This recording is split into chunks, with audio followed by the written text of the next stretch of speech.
ನಮ್ಮ ಕರ್ನಾಟಕದ ಜನಕ್ಕೆ ಏನು ಹೇಳಬೇಕು ಅಂತ ನನಗೆ ಗೊತ್ತಾಗ್ತಾ ಇಲ್ಲ. ನಾನೇ ತುಂಬ ಕನ್ಫ್ಯೂಷನಲ್ಲಿದ್ದೀನಿ. ನನಗೆ ಅರ್ಥನೇ ಆಗ್ತಿಲ್ಲ. ಯಾಕಂದರೆ ಎಲ್ಲ ಶೋರೂಮ್ಗಳಿಗೆ, ಸೇಲ್ಗಳಿಗೆ ಮತ್ತು ಈ ತಳಕು ಬೆಳಕು ತೋರಿಸಿ ಮಾಡೆಲ್ಸ್ನ ಇಟ್ಕೊಂಡು ಶೂಟ್ ಮಾಡಿ ಹಾಕ್ತಾರಲ್ವ, ಅಂಥವ್ರ ಅಂಗಡಿಗೆ ಹೋಗಿ ಪರ್ಚೇಸ್ ಮಾಡ್ತಾರೆ. ನಾವು ರಿಯಲ್ಲಾಗಿ ಒರ್ಜಿನಲ್ಲಾಗಿ ಫೋನಲ್ಲಿ ಅಂಗಡಿಯಲ್ಲಿರೋ ಲೈಟ್ಸಲ್ಲಿ ಅಷ್ಟೇ ಲೈಟ್ಸಲ್ಲಿ ಮತ್ತು ಫೋನಲ್ಲಿ ವಿಡಿಯೋ ತೆಗೆದು ರಿಯಾಲಿಟಿ ತೋರಿಸ್ತೀವಲ್ಲ, ನಮ್ಮಂಥವ್ರ ಹತ್ರ ಕ್ವಾಲಿಟಿ ಚೆನ್ನಾಗಿದೆಯಾ, ನೀವು ಕಮ್ಮಿಗೆ ಹಾಕಿದ್ದೀರಾ, ಕ್ವಾಲಿಟಿ ಹೇಗಿದೆ ಅಂತೆಲ್ಲ ಕೇಳ್ತಾರೆ. ಕಮ್ಮಿಗೆ ಹಾಕಿದ ತಕ್ಷಣ ಕ್ವಾಲಿಟಿ ಚೆನ್ನಾಗಿಲ್ಲ ಅಂತ ಹೇಗೆ ಗೆಸ್ ಮಾಡ್ತೀರಾ ನೀವು? ನಿಮ್ಗೆ ಅಷ್ಟು ಡೌಟ್ ಇದ್ದರೆ ನೀವು ಬಂದು ಅಂಗಡಿಯಲ್ಲಿ ಟಚ್ ಆ್ಯಂಡ್ ಫೀಲ್ ಮಾಡಿ ನೋಡಿ ತೊಗೋಬೋದು. ಇದೇ ಸೀರೆ, ಸೇಮ್ ಸೀರೆ ನಾನು ಚಾಲೆಂಜ್ ಮಾಡ್ತೀನಿ, ನೀವು ಬೇರೆ ಕಡೆ ಎಲ್ಲಾದರೂ ಹೋಗಿ ತೊಗೊಂಡ್ರೆ ನಿಮಗಿದು 12,000 ಕಮ್ಮಿ ಕೊಡೋದಿಲ್ಲ. ಮಿನಿಮಮ್ ಅಂದರೂ 11,500 ಮೇಲೆ ಕೊಡ್ತಾರೆ. ನಾನು ಹೋಲ್ಸೇಲ್ ಪ್ರೈಸಿಗೆ ನಿಮಗಿದು 10,000ಕ್ಕೆ ಕೊಡ್ತಾಯಿದ್ದೀನಿ. 10,000 ಪ್ಲಸ್ GST ಕೊಡ್ತೀನಿ.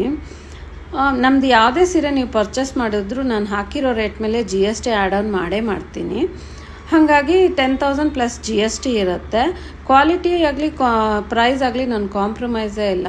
ನನ್ನ ಹತ್ರ ಸುಮಾರು ಜನ ತೊಗೊಂಡಿದ್ದಾರೆ. ಬೇಕಾದರೆ ಅವ್ರದ್ದೆಲ್ಲ ರಿವ್ಯೂಸು ನನ್ನ ಪೇಜಲ್ಲಿ ಹಾಕಿದ್ದೀನಿ, ಹೋಗಿ ಚೆಕ್ ಮಾಡ್ಕೋಬೋದು. ನಾವು ಕಮ್ಮಿ ಕೊಟ್ಟಿದ ತಕ್ಷಣ ನಾವು ಕಮ್ಮಿ ಕ್ವಾಲಿಟಿ ಕೊಡ್ತೀವಿ ಅಂತ ಯಾವಾಗಲೂ ಥಿಂಕ್ ಮಾಡಬೇಡಿ. ನಮ್ಮ ಜನಕ್ಕೆ ಆದಷ್ಟು ಕಮ್ಮಿ ಕೊಡೋಣ. ಕರ್ನಾಟಕ ಹೆಣ್ಮಕ್ಳಿಗೆ ಎಷ್ಟು ಕಮ್ಮಿಗಾದರೆ ಅಷ್ಟು ಕಮ್ಮಿಗೆ ನಾವು ಕೊಡಬೇಕು, ಎಲ್ಲರೂ ತೊಗೊಳೋ ಥರ ಆಗಬೇಕು ಅಂತ ನಾನು ಕಮ್ಮಿಗೆ ಆಗ್ತಾ ಇರೋದು. ಅದ್ರ ಥರ ಯೋಚನೆ ಮಾಡಿದಿರ ಬೇರೆ ಥರನೇ ಯೋಚನೆ ಮಾಡ್ತಾರೆ.